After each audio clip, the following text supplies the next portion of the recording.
ដើម្បីអភិវឌ្ឍរាជធានីភ្នំពេញការពារមិនឲ្យមានភាពងាយរងគ្រោះដល់ទីក្រុងភ្នំពេញឯកឧត្តមខួងស្រេងបានកំណត់ថាត្រូវធ្វើឲ្យកាន់តែរឹងមាំប្រព័ន្ធបណ្ដាញលូនៅតំបន់ងាយជន់លិច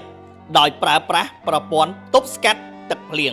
ប្រមូលទឹកភ្លៀងការស្ដារប្រព័ន្ធជលវិទ្យាធម្មជាតិ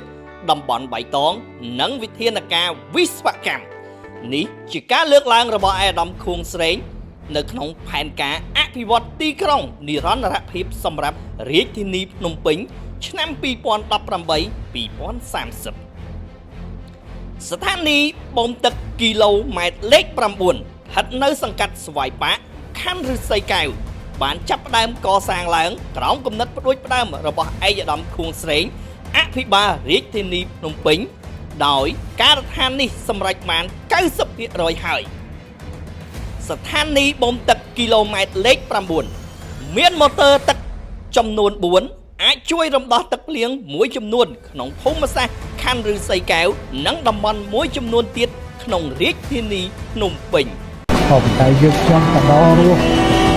ស់តាំងពីនៅភ្នំពេញទៅទេ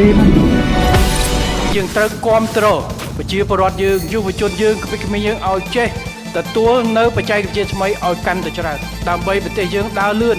ទាន់នៅក្នុងពិភពលោកជាពិសេសតែសេដ្ឋកិច្ច